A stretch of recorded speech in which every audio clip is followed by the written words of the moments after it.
اعوذ باللہ من الشیطان الرجیم بسم اللہ الرحمن الرحیم الحمدللہ رب العالمین بارئ الخلائق اجمعین الحمد لأہلہ والصلاة علی اہلہا الصلاة والسلام علی سید الانبیاء والمرسلین العبد المؤید الرسول المسدد المصطفى الأمجد الحبيب الأحمد النبي الأمي المكي المدني السراج المنير الكوكب الدري صاحب الوقار والسكينة المدفون بأرض مدينة سيدنا ونبينا وشفيع ذنوبنا طبيب قلوبنا وحبيب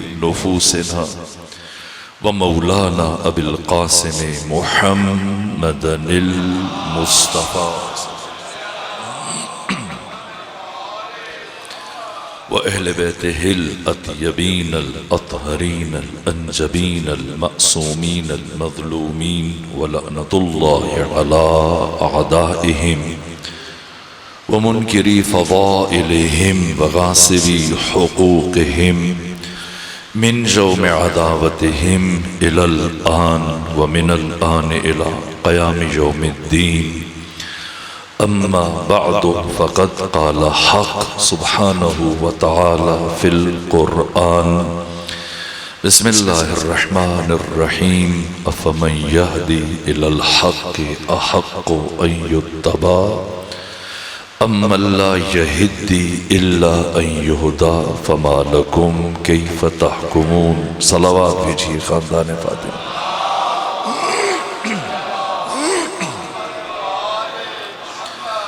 آقا امام زمانہ کی بارگاہ میں اور آپ تمام مومنین کی خدمت میں امام جعفر صادق علیہ السلام کی شہادت کا پرسہ اور تعزیت پیش کرتا ہوں. وجود مبارک حضرت امام جعفر صادق علیہ آلاف التحیت والثناء پیغمبر گرامی اسلام کی رحلت کے 72 سال گزرنے کے بعد اس دنیا میں تشریف لائے اور 83 ہجری میں حضرت کی ولادت، پھر 30 سال آپ نے نائب امام کی حیثیت سے گزارے. اپنے بابا امام محمد باقر علیہ السلام کی امامت میں، جس میں سے پہلا حصہ 12 سال اپنے دادا امام علی زین العابدین کی امامت میں گزارے، اور اس کے بعد 18 سال 10 مہینے اور 12 دن اپنے پدر بزرگوار امام محمد الباقر کی امامت میں گزارے، اور پھر 114 ہجری میں امام کی امامت کا آغاز ہوا، اور 148 ہجری تک برابر آپ نے 35 سال امامت فرمائی. مولا متقیان سے لے کر امام حسن عسکری تک ان تمام ائمہ میں ظاہری عمر کے اعتبار سے سب سے کبیر السن. پیغمبر اسلام کی عمر مبارک 63 سال تھی وقت وفات، اور جناب سیدہ 18 برس کی عمر میں شہید ہوئی. مولا متقیان بھی 63 برس کی عمر میں، اور پھر امام حسن مجتبیٰ 47 سال کی عمر میں شہید ہوئے. امام حسین علیہ السلام 57 برس کی عمر میں جام شہادت نوش کیا. امام علی زین العابدین آپ کی شہادت کے وقت عمر 57 سال تھی. تمام ائمہ میں سے 4 امام جو 57 برس کی عمر میں شہید ہوئے. دوسرے امام علی زین العابدین، پھر امام محمد باقر علیہ السلام، آپ کی بھی شہادت 57 برس کی عمر میں ہوئی. اور اس کے بعد پھر آقا امام جعفر صادق علیہ السلام کے آپ کی شہادت 65 برس کی عمر میں ہوئی. پھر آپ کے بیٹے ہیں امام موسیٰ جن کا لقب کاظم، آپ 55 برس کی عمر میں شہید ہوئے۔ پھر آپ کے پوتے امام علی ابن موسیٰ الرضا کہ جو آپ سے 25 دن کے بعد جن کی ولادت ہوئی، آپ کی شہادت کے بعد ان کی عمر مبارک بھی 55 سال ہے۔ اور اس کے بعد پھر امام محمد تقی 25 سال کی عمر میں شہید ہوئے، اور امام علی نقی 40 برس کی عمر میں شہید ہوئے، اور امام حسن عسکری 28 برس کی عمر میں جام شہادت نوش کیا۔ اس اعتبار سے تمام ائمہ میں پیغمبر کو بھی شامل کریں تو ظاہری سن کے اعتبار سے کبیر السن 65 سال حیات طیبہ، 30 سال نائب امام کی حیثیت سے، اور 35 سال امامت فرمائی۔ اور بچپنے ہی میں 83 ہجری میں آپ دنیا میں آئے۔ عبد الملک بن مروان کے دور حکومت 86 ہجری میں عبد الملک بن مروان کی موت ہوئی، اور اپنی زندگی کے آخری دنوں میں عبد الملک بن مروان جب حکومت کر رہا تھا، 26 ممالک ہیں، 3 بر اعظم ہیں، یہ ابن خلدون نے تحریر کیا، اور ایک قدری مناظر اس کے پاس پہنچا اور اپنے نظریات اور عقائد بیان کیے عبد الملک بن مروان کے سامنے، اور کہا اپنے علماء کو بلاؤ، دانشوروں کو، فقیہوں کو بلاؤ، محدثین کو، مفسرین قرآن کو بلاؤ، آئیں آ کر میرے ان نظریات کا جواب دیں، اور سنو، اگر تمہارے علماء میرے سوالوں کا جواب نہ دے سکے، اعتراضات کا جواب نہ دے سکے، تو پھر تمہیں میرے نظریات کو پوری اسلامی دنیا میں جاری کروانا پڑے گا۔ اس نے کہا قبول ہے۔ 26 ملکوں سے، 3 بر اعظموں سے محدثین، فقہا، مفتی، علماء بلائے گئے، لیکن جو بھی اس کے مقابلے میں آتا ہے تھوڑی دیر کے بعد اپنی شکست کا اعتراف کرتا ہے، یہاں تک کہ جب پوری اسلامی دنیا میں کوئی ایک عالم دانشور نہ بچا، مجبور ہو کر عبد الملک بن مروان نے امام وقت امام علی زین العابدین سے رابطہ کیا کہ آپ امام ہیں اور دین کا تحفظ آپ کی ذمہ داری، آئیں اور آ کر اس دانشور کے سوالوں اور اعتراضات کا جواب دیجیے، ورنہ میں مجبور ہوں گا کہ اس کے نظریات و عقائد کو اسلامی دنیا میں جاری کریں۔ اب پڑھ لیجیے تاریخ، تفسیر برہان کے صفحہ نمبر 33 پر بھی اس روایت کو بیان کیا گیا، تاریخ اور حدیث کتابوں موجود کہ جب امام علی زین العابدین کو عبد الملک بن مروان کا پیغام پہنچا، کیا حضرت تشریف لے کر گئے؟ جانا چاہیے نہیں جانا چاہیے؟ امام دین کا تحفظ آپ کی ذمہ داری، دشمن بھی بلائے تب بھی جانا چاہیے، گئے نہیں گئے، امام نہیں گئے۔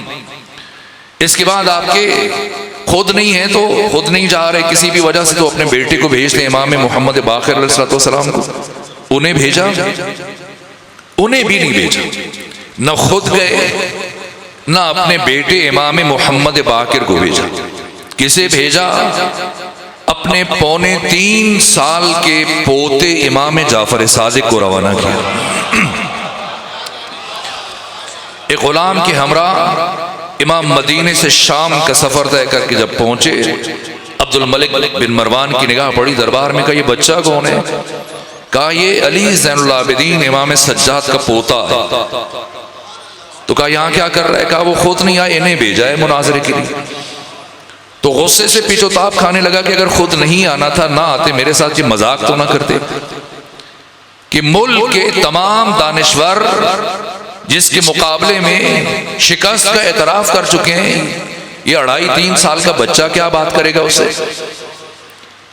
یہ گفتگو اس دانشور اور مناظر کے کانوں سے ٹکرائی، تو جیسے ہی سنا ہنسنے لگا۔ کہا عبد الملک بن مروان آپ بڑے علماء، ختم ہو گئے، چھوٹے چھوٹے بچوں کو میرے مقابلے میں لے کے آ رہے، توہین ہے کہ میں ایسے بچے سے گفتگو کروں، ایک 3 برس کے بچے کے ساتھ میں بحث کروں، مناظرہ کروں، مباحثہ کروں۔ جیسے اس کے الفاظ سنے امام جعفر صادق علیہ السلام نے، تو کہا کہ غرور علمی میں مبتلا نہ ہو اور تکبر علمی کا شکار نہ ہو جائے۔ تمہیں زیادہ دیر انتظار نہیں کرنا پڑے گا، جو بھی مسئلہ ہے، جو بھی سوال ہے پوچھ لو۔ جب یہ اعتماد دیکھا تو کہا سب سے پہلی بات تو یہ ہے جس کا ابھی تک کوئی مسلمان دانشور، فقیہ اور محدث جواب نہیں دے سکا۔ میرا عقیدہ از روئے قرآن سے ہے کہ انسان اپنے ہر عمل میں اور زندگی کے ہر فعل میں مستقل ہے، اور اللہ کو بندے کے کسی بھی عمل میں اور کسی بھی فعل میں اور کسی بھی کام میں مداخلت کا حق حاصل نہیں، دخل و تصرف کا حق حاصل نہیں۔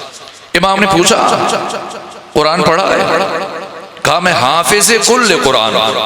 کہا پھر سورہ فاتحہ سناؤ۔ اس نے سورہ فاتحہ شروع کی، بسم اللہ الرحمن الرحیم الحمدللہ رب العالمین الرحمن الرحیم مالک یوم الدین ایاک نعبد و ایاک نستعین۔ آگے بڑھنے لگا، آگے پڑھنے لگا۔ امام نے فرمایا رکو، ٹھہرو۔ کہا کیوں؟ سورہ تو مکمل کرنے دیجیے۔ امام نے فرمایا ضرورت نہیں ہے۔ کہا کیوں؟ فرمایا بس اتنا بتا دو جب تمہارے عقیدے کے مطابق اللہ کو بندے کے کسی بھی عمل میں دخل و تصرف اور مداخلت کا حق حاصل نہیں ہے تو پھر ایاک نستعین کہہ کے خود اللہ کو مداخلت کی دعوت کیوں دے رہے ہیں؟ جیسے ہی سنا ہل کر رہ گیا اور بلا فاصلہ اور بے ساختہ اس کی زبان سے یہ لفظ جاری ہوا، جملہ جاری ہوا، اللہ عالم حیث یجعل رسالتہ، اللہ بہتر جانتا ہے اپنی رسالت کو کون سے خاندان میں قرار دے۔ یقین ہو گیا کہ جو پہلے آ رہے تھے وہ اور تھے اور جو اب آیا وہ اور ہے۔ آگے بڑھا، دست بوسی کی اور کہا مجھے اپنے شاگردوں میں شامل کر لیجیے۔ یہ امام جعفر صادق ہے، اور اس طرح سے امام نے 30 سال گزارے نائب امام کی حیثیت سے، اور پھر 35 سال آپ کا عہد امامت، جن میں سے پہلے 17 سال چند مہینے بنو امیہ کے عہد حکومت میں گزارے، اور پھر 132 ہجری میں چونکہ بنو امیہ کی حکومت ہمیشہ کے لیے 92 سال گزارنے کے بعد ختم ہوئی اور بنو عباس کی حکومت شروع ہوئی، تو اگلے 17 سال اور 6 مہینے بنو عباس کے عہد حکومت میں گزارے۔ یہ 35 سال پہلے امام ہے جنہیں موقع ملا جب بنو امیہ اور بنو عباس مہا ماویزی میں مبتلا تھے اور جنگ میں مصروف تھے، اس فرصت سے فائدہ اٹھایا۔ اس سے پہلے کسی امام کو یہ موقع نہیں ملا، اس کے باوجود کہ آپ علوی ہیں، حسنی ہیں، حسینی ہیں، موسوی ہیں، مہدوی ہیں، لیکن پوری اسلامی دنیا میں دوست دشمن آپ کو جعفری کہہ کے بلاتے ہیں۔ کیوں؟ اس لیے کہ آپ کے امام جعفر صادق کو یہ موقع ملا پہلی مرتبہ کہ اپنے علوم کو ظاہر فرمائے، اور جب امام نے یہ سلسلہ شروع کیا اپنے بابا کے چھوڑے ہوئے 11 شاگردوں سے، اور بڑھتے بڑھتے ان 11 شاگردوں کی تعداد 4000 تک جا پہنچی، اور شروع میں اگر کوئی مناظرہ کرنے کے لیے آپ کے پاس آتا کسی بھی ملک سے اٹھ کر کسی بھی موضوع سے متعلق، امام خود گفتگو کرتے، کوئی توحید سے متعلق بات کر رہا ہے، کوئی خدا کا انکار کر رہا ہے، کوئی خدائی کا دعویٰ کر رہا ہے، تفصیلات ہیں، اب وقت نہیں کہ میں بہت تفصیل میں جاؤں، اور کوئی نبوت کا دعویٰ کر رہا ہے، کوئی نبوت کا انکار کر رہا ہے، چونکہ بنو امیہ کا پیچیدہ ترین دور گزارا جس میں جہالت کو عام کیا گیا، تو اب ان حالات میں خود مناظرہ کرتے، یہاں تک کہ ایک مرتبہ ایک جملہ عرض کروں اور ایک مناظر تھا جس کا نام عبداللہ تھا، یہ مناظرے کے لیے آیا امام کے پاس، اور ہزاروں شاگرد ہیں آپ کے درس میں بیٹھے ہوئے، تو اس نے کہا کہ اے جعفر صادق ان جاہلوں کو بٹھا کر گفتگو کر رہے ہو، جس خدا کی باتیں کر رہے ہو پہلے اس کا وجود تو ثابت کرو۔ کیا سلیقہ ہے، کیا انداز ہے امام کا۔ جیسی جملہ سنا کہا سنو یہ جتنے لوگ بیٹھے ہیں سب مجھے جانتے ہیں کہ میرا نام جعفر ہے اور میں محمد کا بیٹا ہوں جن کا لقب باقر ہے، مجھے جانتے ہیں۔ اس سے پہلے کہ ہم مناظرہ شروع کریں، گفتگو شروع کریں، تم بھی اپنا تعارف کروا دو۔ جیسے سنا اس نے تو حیرت سے پھٹی ہوئی نگاہوں سے امام کے چہرے کی طرف دیکھ رہا، اور کچھ وقت گزرنے کے بعد ایک مرتبہ اس نے سر جھکایا اور پھر اس مسجد سے باہر نکل گیا، اور جیسے وہ گیا تو امام کے شاگرد اور صحابی ابو بصیر عرض کرنے لگے فرزند رسول ہم تو بڑے خوش تھے، یہ مباحثے کے لیے آیا، مناظرے کے لیے، گفتگو کے لیے آیا، اور آپ اسے مناظرہ کریں گے، سوال و جواب ہوں گے اور ہمارے علم میں بھی اضافہ ہو جائے گا، لیکن آج آپ نے گفتگو نہیں کی، مناظرہ نہیں کی، اور ایسی سے جانے دیا؟ امام نے فرمایا مناظرہ ہو گیا اور آنے والے نے اپنی شکست کا اعتراف بھی کر لیا کہ ہم نے تو کچھ نہیں سنا، امام نے فرمایا آنے والا وجود خدا سے متعلق مجھ سے گفتگو کے لیے آیا تھا، مناظرے کے لیے آیا، اور اس کا نام عبداللہ تھا۔ یہ بحث کے لیے آیا تھا، مناظرے کے لیے کہ جعفر صادق میرے لیے خدا کے وجود کو ثابت کرو، اور خود اس کا اپنا نام عبداللہ تھا۔ اور جب میں نے اس کا نام پوچھا تو زیرک آدمی تھا، سمجھدار تھا، ہوشیار تھا، سمجھ گیا کہ جعفر صادق میرا نام کیوں پوچھ رہے، اور سمجھ گیا کہ اب اگر نام بتاؤں تب پھنستا ہوں اور خاموش رہوں تب پھنستا ہوں، اس لیے حیرت سے دیکھتا رہا، پھر چلا گیا، اس لیے کہ اس کا نام عبداللہ تھا، اور اسے پتا تھا کہ جب میں نے نام بتا دیا تو جعفر صادق اگلی بات کیا کریں گے کہ جب کوئی اللہ ہی نہیں ہے تو عبداللہ کہاں سے آ گیا، پہلے اپنا نام درست کرو پھر آ کے مجھ سے مناظرہ کرو۔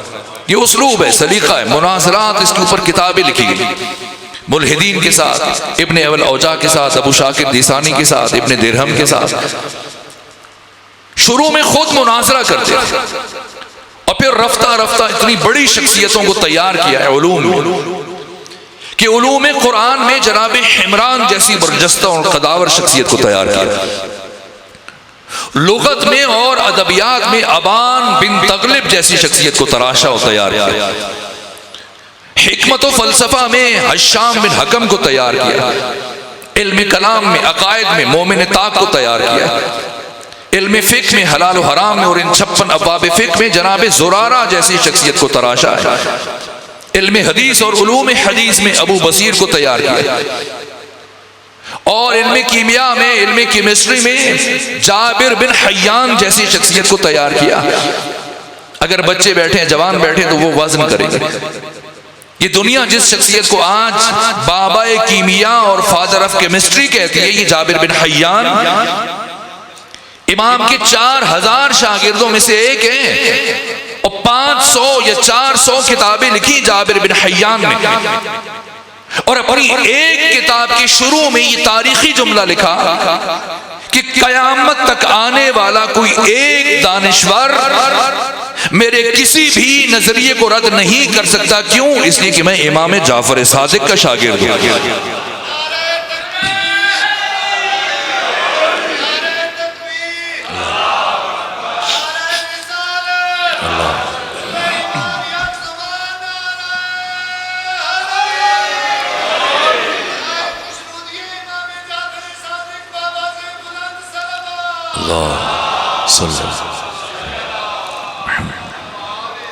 شروع میں اگر کوئی مناظر فقی محدث آتا خود بات کرتا، اور جب ان شخصیتوں کو تراشا، تیار کیا مختلف علوم میں، یہ پہاڑ سے وزنی نہ، تو اب اگر کوئی مناظرے کے لیے آتا، گفتگو کے لیے، تو امام پوچھتے بتاؤ کس بارے میں بات کرنا چاہتے ہو؟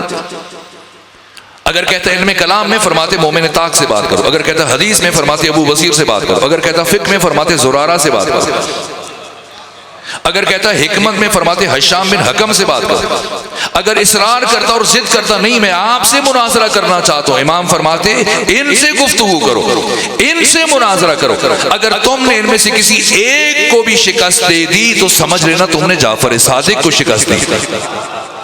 مرید پرور نہیں تھے، شخصیت پرور، اتنی بڑی بڑی شخصیتوں کو تراشا، یہاں تک کہ اوائل میں منصور دوانقی بنو امیہ کے ساتھ لڑتا رہا، جب اپنی حکومت کچھ مضبوط کر لی اور اسے مدینے کی خبریں پہنچنا شروع ہوئی کہ 26 ممالک میں سے ہر شہر و دیہات سے لوگ اٹھ اٹھ کر علم اور حقیقت اور معرفت کی متلاشی امام صادق کے گرد جمع ہو رہے ہیں، اور پوری اسلامی دنیا میں امام کی مرکزیت قائم ہو چکی ہے، اور ہر علم دوست اور معرفت پسند اور حقیقت آشنا اور حق طلب مسلسل امام جعفر صادق کی طرف بڑھتا چلا جا رہا ہے، اور اسے یہ احساس ستانے لگا کہ میں تو محض لکڑی کے تخت پر بیٹھ کر لوگوں کے جسموں پر حکومت کر رہا ہوں، اگر اس وقت پوری اسلامی دنیا میں کسی شخصیت کی لوگوں کے دلوں پر حکومت ہے تو وہ جعفر صادق۔ اس کی نیندیں حرام ہو گئیں، احساس کمتری کا شکار ہوا، احساس محرومی کا شکار ہوا، اور پریشانی میں اس نے اپنے مشیروں کو بلایا، خواص کو بلایا، کہا کیا کروں؟ جس طرح سے محبوبیت بڑھتی چلی جا رہی ہے امام صادق کی، این ممکن ہے کہ مجھے اس مسند سے محروم ہونا پڑے، تو کیا کروں کہ ان کی مرکزیت ختم ہو جائے؟ تو اس کے مشیروں میں سے اس کے وزیر اعظم نے مشورہ دیا، فاضل ابن ربیع نے کہا اگر چاہتے ہو کہ ان کے درس پر پابندی لگا دی جائے تو ایک طریقہ ہے، تم بنو عباس کے تمام سرداروں کو جمع کرو، سارے گورنر بلاؤ، خواص کو بلاؤ، مفتیوں کو، محدثین کو، علماء، دانشور، سب کو اکٹھا کرو اپنے دربار میں، اور ان سب کی موجودگی میں کسی ایک ایسے عالم کا انتظام کرو کہ وہ امام جعفر صادق سے ایسے سوال پوچھے کہ وہ ان کا جواب نہ دے سکے، اور جب جعفر صادق ان سوالوں کا جواب نہ دے سکے تو پھر تم ان کے درس پر پابندی عائد کر دو، چونکہ ان کے پاس علم نہیں ہے تو یہ پڑھانے کی صلاحیت نہیں رکھتے، سکھانے کی صلاحیت نہیں رکھتے، تو ان کے درس پر ہمیشہ کے لیے پابندی عائد کر دو، تو ان کی محبوبیت اور مرکزیت خود بخود ختم ہو جائے گی۔ اسے تجویز پسند آئی، اور اب اس نے ڈھونڈنا شروع کیا کہ کوئی ایسا عالم مل جائے، دانشور مل جائے، کوئی محدث اور فقیہ مل جائے جو اس کے دربار میں امام جعفر صادق سے ایسے سوال پوچھے کہ امام لاجواب ہو جائے۔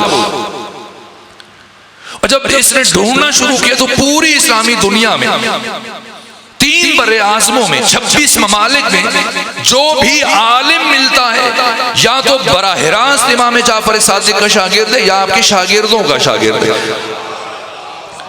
یہاں تک کہ مسلسل تتبع تفحص چھان پھٹک کے بعد تلاش کرنے کے بعد ایک شخصیت کو تلاش کیا، نعمان بن ثابت، جن کی کنیت ابو حنیفہ، انہیں دربار میں بلایا اور کہا میں نے آپ کا بڑا نام سنا ہے اور آپ کے علم کی بڑی شہرت سنی ہے اور آپ بڑے ذہین اور حاضر جواب ہیں، میں چاہتا ہوں کہ آپ جعفر صادق سے کچھ ایسے سوال پوچھیں کہ وہ لاجواب ہو جائے۔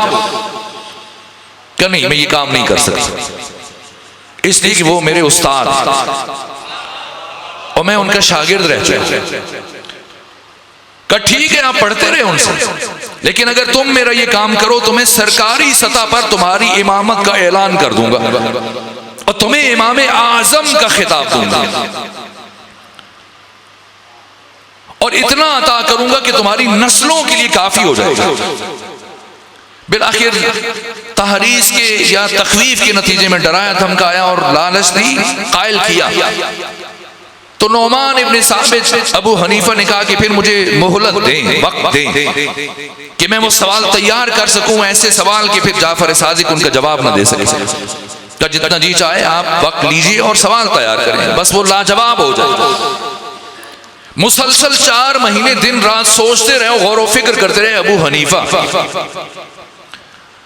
اور 4 مہینے غور و فکر کے بعد 40 سوال تیار کیے، اور عباسی حکمران منصور دوانکی کے پاس چل کے کہا کہ اب وہ سوال تیار کیے کہ مجھے یقین ہے کہ جعفر صادق ان کا جواب نہیں دے پائے، اگر کچھ کا دے لیا تو سب کا جواب نہیں دے پائے، تو آپ کا مقصد حاصل ہو جائے گا۔ یہ خوش ہوا اور اس نے قاصد روانہ کیا اور سپاہی بھیجے مدینہ امام کی طرف، اور امام کو مدینہ سے بغداد بلوایا،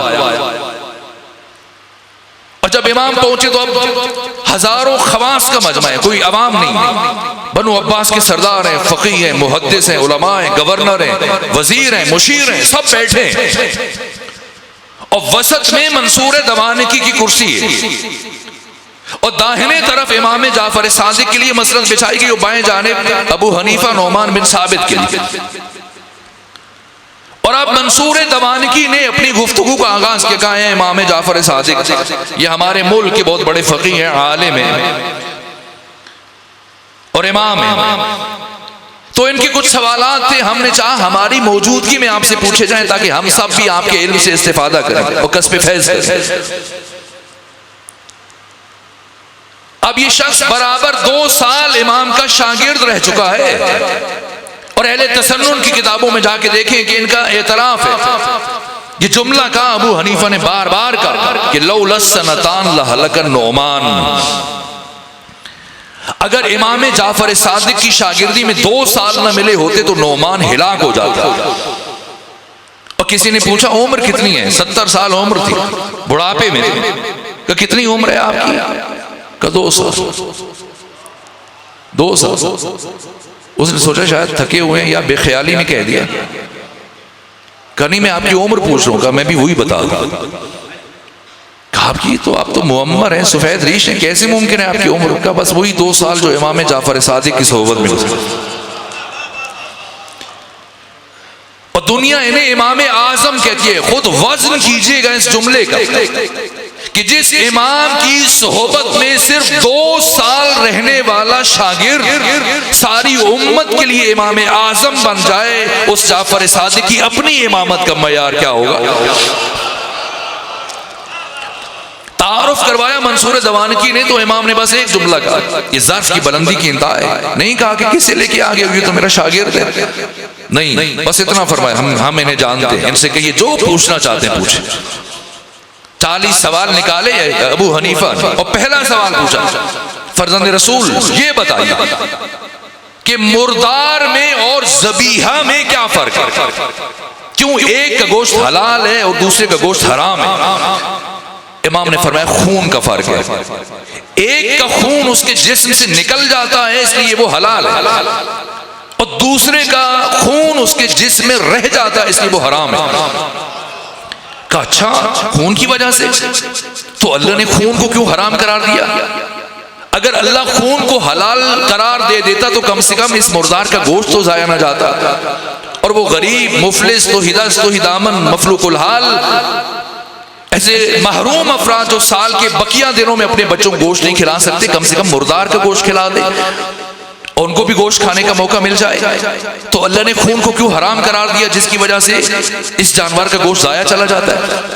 امام نے فرمایا اس لیے کہ اللہ اپنے بندوں پر مہربان ہے, رؤوف ہے, کریم ہے, ان سے محبت کرتا ہے. کہا اللہ کے رحمان ہونے کا خون کی حرمت سے کیا تعلق ہے؟ کہ اس لیے کہ خون اپنے اندر ضرر رکھتا ہے. اگر کوئی خون پینا شروع کر دے, کھانا شروع کر دے, خون استعمال کرے تو اس میں اس کا نقصان ہے, اور اللہ کبھی بھی کسی نقصان دہ شے کو اپنے بندوں پر حلال قرار نہیں دے سکتے. کیا نقصان ہے خون میں اگر کوئی خون استعمال کرے؟ فرمایا 3 نقصان ہے. پہلا نقصان, اگر کوئی خون کھانا یا پینا شروع کر دے سے کوڑ یا جزام کی بیماری لاحق ہو جائے. دوسرا نقصان قسی القلب ہو جائے گا, پتھر دل ہو جائے گا, سنگ دل ہو جائے گا, درندہ بن جائے گا. اور تیسرا نقصان, اس کے جسم سے ایسی بدبو اٹھے گی, تعفن اٹھے گا کہ دوسروں کے لیے ناقابل برداشت ہو جائے گا. کہ اچھا خون میں اتنا نقصان ہے, اتنا ضرر ہے, اور مردار کا گوشت انسان کو اتنا نقصان دے سکتا ہے؟ امام نے فرمایا ایسا ہی ہے. تو کہا پھر ہمیں کیسے پتا چلے کہ قصاب نے جو گوشت ہمیں بیچا ہے یہ مردار کا یا ذبیحہ کا ہے؟ اب آپ تو یہاں پر رہتے ہیں مینگن میں اور اطراف میں, چکوال میں, اور آپ خوب چھان بین کر کے اپنے سامنے یا جانور ذبح کرتے ہیں یا جاننے والے قصاب سے لیتے ہیں. آپ نے پڑھا ہوگا کہ چند سال پہلے لاہور میں کیا ہوا کہ برابر کئی سال مسلسل اہل لاہور گوشت کے نام پہ کیا کیا کھاتے رہے.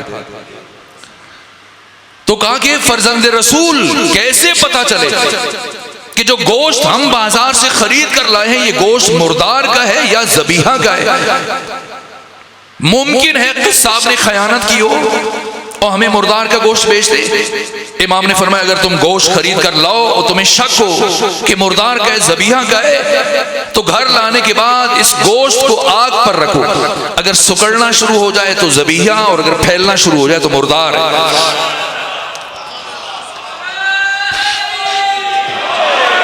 کہ ایسی جنت کا کیا فائدہ کہ انسان خود تو جنت میں چلا جائے لیکن اس کے ماں باپ, بہن بھائی, اولاد, بیوی, بچے وہ جہنم میں چلے جائیں. جب بھی اسے اپنوں کی یاد آئے گی تو جنت اس کے لیے جہنم بن جائے گی. امام نے فرمایا ایسا نہیں ہوگا. کیوں ایسا نہیں ہوگا؟ امام نے فرمایا اس لیے کہ جنت میں پہنچنے کے بعد انسان کی عقل کامل ہو جائے گی, اور جب انسان کی عقل کامل ہو جائے تو اس کی دوستی اور دشمنی کا معیار صرف خدا بن جاتا ہے.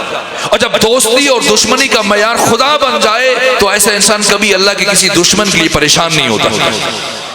کہ یہ سید ہونا کون سی بڑی بات ہے, یہ اولاد فاطمہ زہرا ہونا کون سا بڑا شرف ہے یہ سید ہونا کون سا بڑا شرف ہے؟ امام نے فرمایا کیا یہ شرف کم ہے کہ ہر ایک ہمارے نسب میں شامل ہونے کی کوشش کرتا ہے لیکن ہم کسی کے نسب میں شامل ہونے کی کوشش نہیں کرتے؟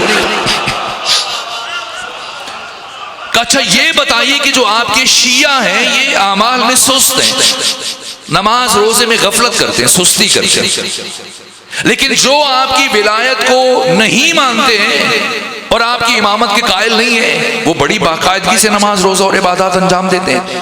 اس کی کیا وجہ ہے؟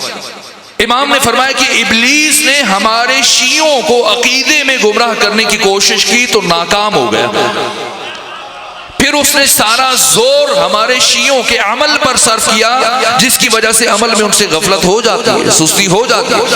لیکن ہمارے دشمنوں کو عقیدے میں گمراہ کرنے کے بعد ان کے حال پہ چھوڑ دیا کہ عمل میں لگے رہو، یہ کون سا تمہیں کوئی فائدہ پہنچا دے.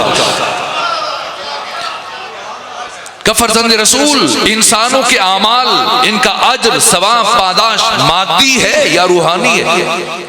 فرمایا روحانی ہے. کہ اگر روحانی ہے تو اللہ نے قرآن میں یہ کیوں فرمایا کہ قیامت کے دن اعمال کو تولا جائے گا؟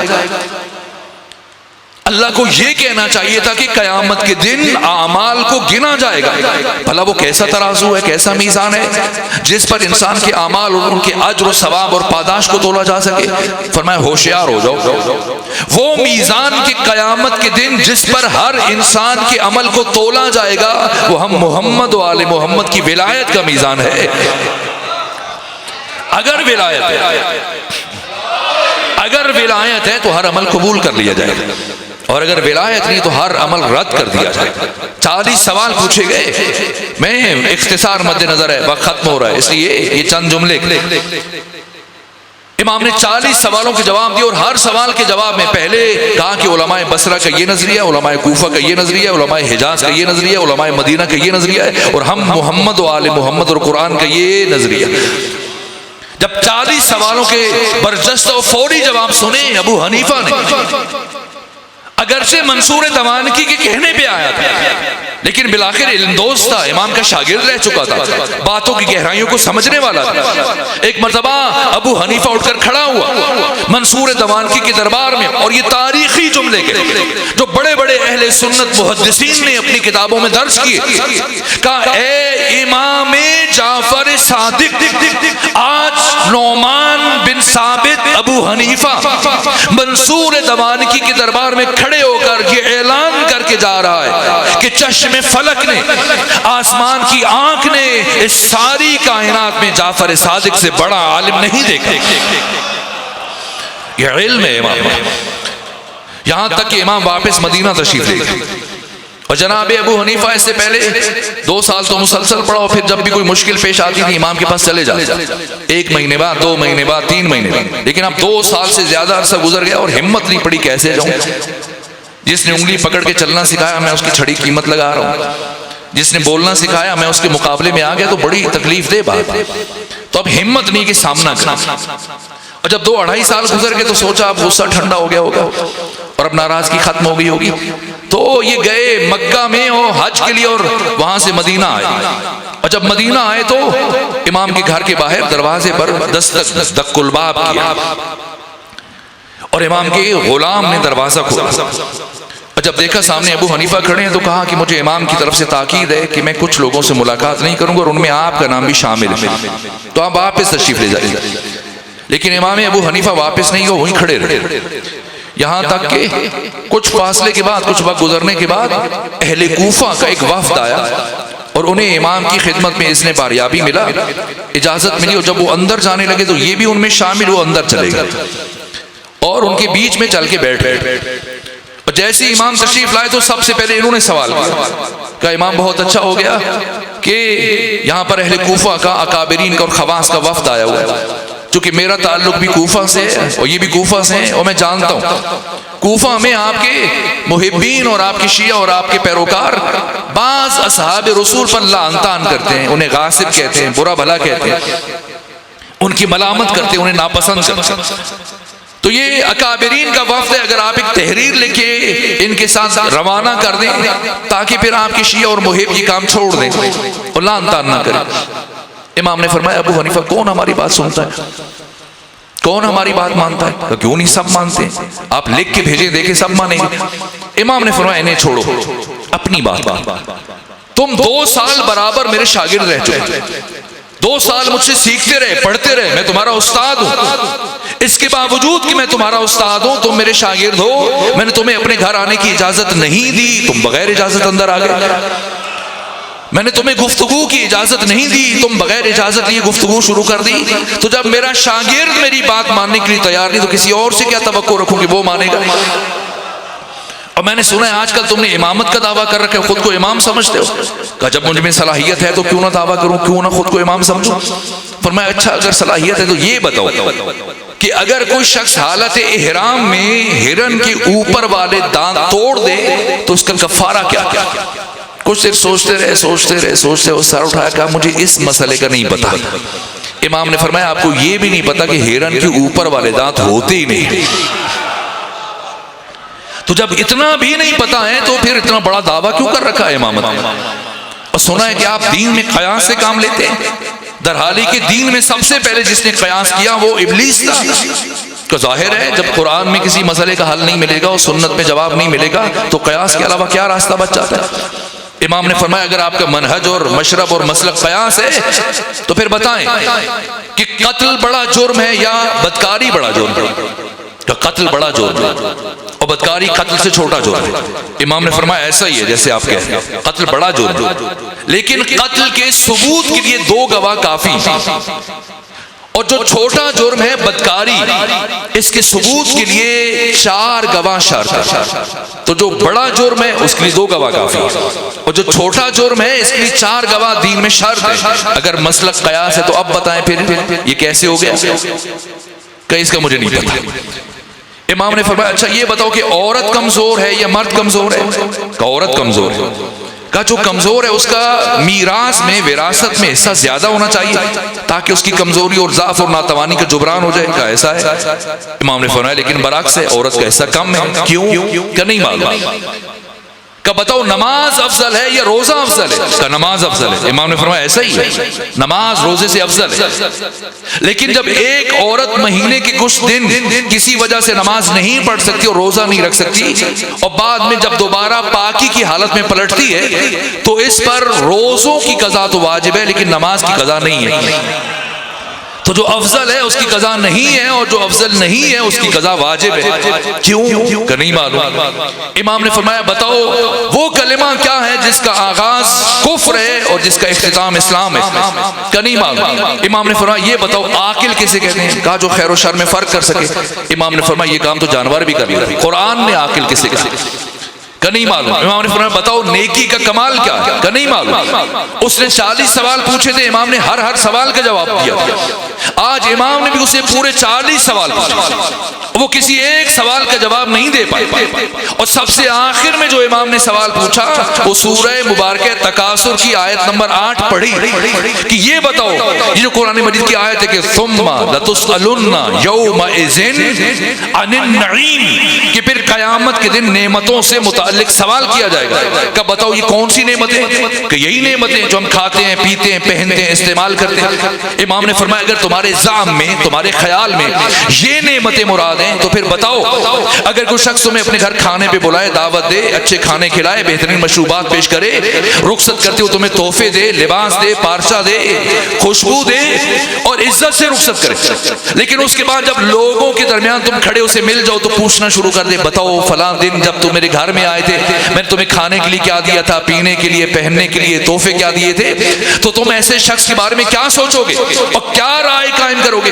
کہ یہی سمجھوں گا بہت کمینہ شخص ہے، بہت کم ظرف ہے کہ جو کھلانے کے بعد، پلانے کے بعد، تحفے دینے کے بعد جتلا رہا ہے۔ امام نے فرمایا اب بتاؤ خدا کے بارے میں کیا خیال ہے؟ کیا تو اللہ سے متعلق یہ عقیدہ رکھتا ہے کہ دنیا میں تمہیں کھانے پینے کی نعمتیں دینے کے بعد قیامت کے دن ان سے متعلق پوچھے گا، ان سے متعلق سوال کرے گا؟ کہا پھر آپ بتائیے وہ کون سی نعمت ہے کہ قیامت کے دن جس سے متعلق سوال کیا جائے گا؟ فرمایا ہوشیار ہو جاؤ، وہ نعمت ہم محمد و آل محمد کی ولایت کی نعمت ہے۔ اب وقت تمام ہوا تو ایک جملہ اور عرض کرتا ہوں، یہاں تک کہ منصور دمانکی نے جب ہر حربہ استعمال کر لیا اور اس کی تمام سازشیں اور منصوبے ناکام ہوئے تو اب اس نے مزید اپنے مشیر سے پوچھا کہ اب بتاؤ کیا کریں کہ ان کے شاگردوں کی تعداد بڑھتی چلی جائے. امام نے جس طرح سے ان کی مقبولیت بڑھ رہی ہے تو اب کیا کریں؟ تو فاضل ابن ربیع نے دوبارہ مشورہ کیا کہ تم ان کی شاگردوں پر ٹیکس عائد کر دو اور یہ اعلان کرو سرکاری سطح پر کہ آج کے بعد جو جعفر صادق کے پاس جائے گا اسے امام سے مسئلہ پوچھنے کے لیے پہلے سرکاری خزانے میں 1 درہم ٹیکس جمع کروانا پڑے گا، لیکن جو ہمارے امام کے پاس جائے گا مسئلہ پوچھنے کے لیے اسے تشویق کے طور پر، جائزے کے طور پر اس کو 1 درہم انعام دیا جائے گا. تو اب سناٹا طاری ہو گیا، پریشانی شروع ہو گئی اور خلوت ہو گئی. تو اب جناب ابو بصیر حاضر ہوئے امام کی بارگاہ میں اور عرض کیا فرزند رسول پہلے ہر روز آپ کی خدمت میں حاضر ہو جاتے تھے لیکن اب تو آپ کے آنا مشکل ہو گئے کہ خلیفہ نے 1 درہم ٹیکس کی شرط عائد کر دی. اب اگر وہ 1 درہم ہم کمائیں اور آپ کو دے دیں، حکومت کو دے دیں تاکہ آپ سے سیکھ سکیں اور مسئلہ پوچھ سکیں تو پھر گھر کیسے چلائیں؟ اور اگر گھر چلائیں تو پھر آپ کے پاس نہیں آ سکتے. تو مشکل کشا کا بیٹا مشکل کشا بن گیا. فرمایا ابو بصیر اس میں پریشانی کیا بات ہے؟ پہلے جاؤ حکومت کی مفتی کے پاس کوئی سا مسئلہ پوچھ لو، جب مسئلہ پوچھو اور 1 درہم ملے تو وہ 1 درہم لے آؤ جعفر صادق کے پاس، حکومت کے سپاہیوں کو وہ درہم دو اور جعفر صادق کے پاس آ کر دین لے کے چلے جاؤ. اس میں پریشانی کیا بات ہے؟ یہاں تک کہ جب اس کی یہ کوشش بھی ناکام ہوئی تو اس نے قبیلہ بنو ثقیف سے 100 افراد کو جمع کیا. ابھی مینگن ہے اور آپ چکوال اور اطراف کے جو باقی دیہات ہیں وہاں سے تشریف لائے. آپ نے دیکھا ہوگا عام طور پہ دیہاتوں کے باہر بادیہ نشین ہوتے ہیں، کچھ جھگی باز بولتے ہیں آپ شاید، جن کے اپنے گھر نہیں ہوتے، تو وہاں پر وہ رہتے ہیں اور ان کا خاص کوئی ذریعہ معاش بھی نہیں ہوتا. تو قبیلہ بنو ثقیف کے یہ بادیہ نشین جو امام کی امامت اور ولایت کے قائل نہیں تھے، ان میں سے 100 افراد کو بلایا منصور نے اور لالچ دی اور ان سے کہا کہ ابھی ایک دشمن خدا میرے دربار میں آنے والا ہے، جب آئے تو تم اس پر ٹوٹ پڑو اور قتل کر دو، اور اگر تم نے یہ کام کیا تو میں ہر ایک کا وظیفہ معین کر دوں گا، ماہانہ اسے وظیفہ ملے گا بیت المال سے، اور میں تم سب کو ہر ایک کو نیا گھر بنا کے دوں گا. اور خوش ہو گئے وہ کہ دشمن خدا کو مارنے کے بعد ہمیں یہ کچھ مل جائے گا. اور اس نے کہا کسی پر الزام بھی نہیں آئے گا اور کسی کو سزا بھی نہیں دی جائے گی کہ تم پورے 100 افراد آپ کی تلواریں لیے انتظار میں کہ جیسے وہ فرد آئے ٹوٹ پڑے. تو منصور نے ادھر سے امام جعفر صادق کو بلوایا اور جیسے ہی امام اس کے دربار میں تشریف لائے تو داخل ہوئے. یہ 100 افراد جن کے ہاتھوں میں ننگی تلواریں تھیں ایک مرتبہ تلواریں پھینکی اور آگے بڑھ کر امام کے قدموں میں گر گئے اور امام کے ہاتھوں کے بوسے لے گئے. اور امام ان کے بیچ میں سے گزرتے ہوئے منصور کے پاس بیٹھے اور کہا کیوں بلایا مجھے؟ کہا آپ کی زیارت کے لیے بلایا اور چاہا کہ آپ آئیں گے خیر و برکت ہوگی، آپ دعا فرمائیں گے. فرمایا ایسا نہیں ہے، تو جھوٹ بول رہا ہے اور مجھے تمہارے دربار میں آ کر روحانی اذیت ہوئی تھی. آج کے بعد اگر تم نے بلایا تب بھی میں تمہارے دربار میں نہیں آؤں گا. یہ کہہ کے امام چلے گئے اور منصور نے ان 100 افراد کو ڈانٹنا شروع کیا کہ میں نے تمہیں کس مقصد کے لیے بلایا تھا اور تم کیا کرنے لگ گئے؟ ان کا منصور تم نے ہمارے ساتھ جھوٹ بولا، تم نے کہا کہ ایک دشمن خدا آ رہا ہے اور جو تمہارے دربار میں آیا وہ ہمارا وہ محسن تھا کہ تم نے حکمران ہونے کے باوجود تمہاری ذمہ داری تھی، آج تک تم نے کبھی ہماری داد رسی نہیں کی، کبھی ہماری خبرگیری نہیں کی. لیکن یہ وہ شخص تھا آنے والا جو ہر رات کی تاریکی میں اپنے کندھوں پر روٹیاں اور غلہ اور اناج رکھ کر ہمارے بچوں کے کھانے کا اہتمام کرتا تھا. ہمارے ضمیر نے گوارا نہیں کہ ہم اپنے محسن کو قتل کر دیں. یہاں تک کہ 3 مرتبہ اس شقی نے امام کے گھر کو آگ لگائی. بس آپ تفصیلی شہادت مجلس کے اختتام پر سنیں گے، میں 2 جملے عرض کروں کہ مجلس مکمل ہو جائے. 3 مرتبہ امام کے گھر کو آگ لگائی. جب تیسری مرتبہ آگ لگائی تو امام کا گھر جل کر راکھ ہو گیا. آپ کی 3 بیٹیاں ہیں، 4 فرزندان ہیں اور امام نے سب کو اپنی پناہ میں لیا اور یہ رات گزر گئی. ایک مشکل جملہ ہے، اگر سن سکے تو عرض کروں.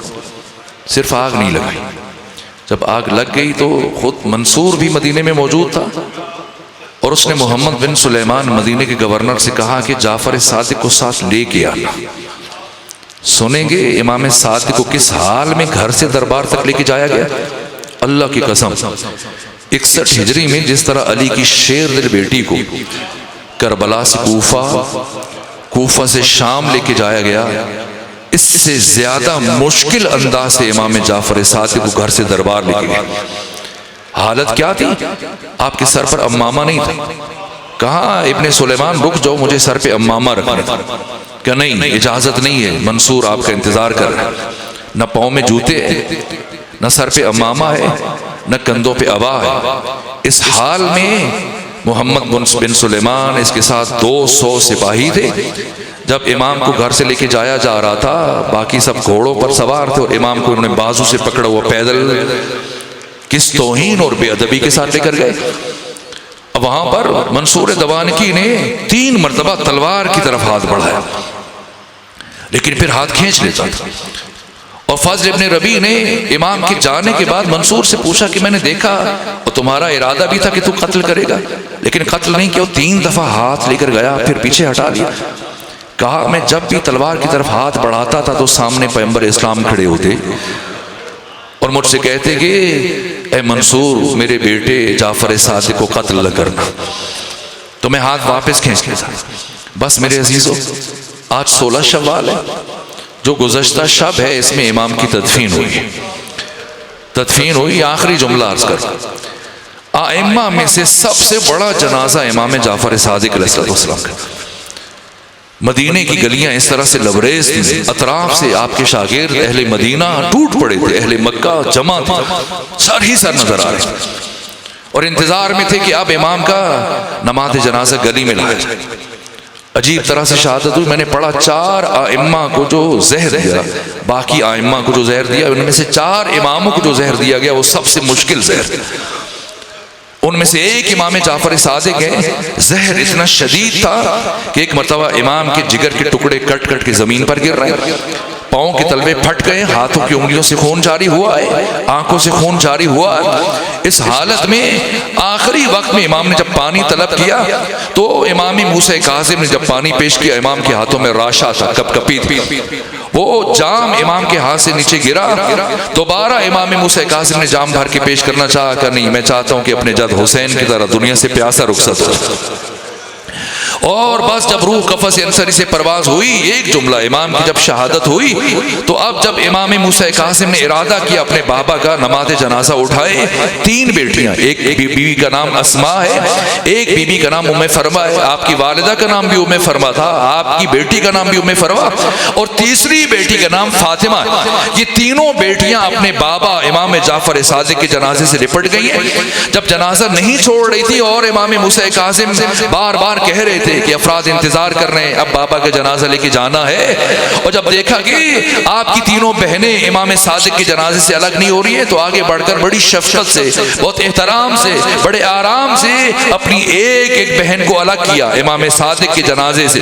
بس ایک جملہ عرض کروں گا، آقا امام جعفر صادق، آپ کے گلو اطہر میں رسی ڈالی گئی، آپ کے سر پر امامہ رکھے بغیر آپ کو گھوڑوں کے ساتھ دوڑایا گیا، آپ کے گھر کو آگ لگائی گئی، یہ ساری باتیں، لیکن آج جب آپ کا نماز جنازہ ادا کرنے کا مرحلہ آیا، پورا مدینہ چھلک کر جمع تھا اور آپ کا جنازہ اتنی عزت و احترام سے اٹھایا گیا، اور جب آپ کی بیٹیاں آپ کے جنازے کے ساتھ لپٹی ہوئی تھی، امام موسیٰ کاظم نے بڑی محبت سے آپ کی بیٹیوں کو آپ کے جنازے سے الگ کیا، لیکن اے امام جعفر صادق، آپ کے جد حسین کے جنازے پر وہ مرحلہ جب آپ کو شہید کیا جا رہا تھا تو ایک مرتبہ 4 برس کی بچی سکینہ تلے زینبیہ پر اپنی پھوپھی زینب کے ساتھ کھڑے ہو کر جب یہ منظر دیکھ رہی تھی کہ جب ایک مرتبہ شمر ابن ذوالجوشن نے امام حسین کی داڑھی کو بائیں ہاتھ سے پکڑا، دائیں ہاتھ سے امام حسین کے رخسار پر تماچے مارنا شروع کیے، تو اس بچی نے، امام کی بیٹی نے ثانیہ زہرا سے کہا کہ پھوپھی اماں میرے بابا کو مارا جا رہا ہے، کچھ چارہ کیجئے، لیکن ثانیہ زہرا نے فرمایا آپ کے بابا کی وصیت ہے، میں یہاں سے آگے نہیں بڑھ سکتی۔ پھر یہ بچی دوڑے دوڑے گئی کہاں؟ خیام میں، جہاں 22 برس کا ایک جوان حالت غشی میں چل کے سید سجاد کے کندھوں کو جھنجھوڑا، کہ سید سجاد بھیا ہمارے بابا کو مارا جا رہا، کچھ چارہ کیجئے، بابا کو بچا لیجئے۔ جب کوئی آواز نہ آیا، میں نے پڑھا اس بچی نے مقتل کی طرف دوڑنا شروع کیا، اور جب مقتل میں پہنچی ہیں وہ امام جعفر صادق کی بیٹیاں جنہیں اتنی محبت سے امام موسیٰ کاظم نے بابا کے جنازے سے الگ کیا، اور ایک مرتبہ جیسی پہنچی ہیں سکینہ مقتل میں اپنے بابا سے لپٹ گئی، لیکن شمر نے کیسے الگ کیا؟ ایک مرتبہ جناب سکینہ کے بالوں میں ہاتھ ڈالے اور آپ کے پاؤں زمین سے بلند ہوئے، اور پھر ایک ایسا تماچا مارا، الا لعنت اللہ علی القوم الظالمین وسيعلم الذين ظلموا أي منقلب ينقلبون۔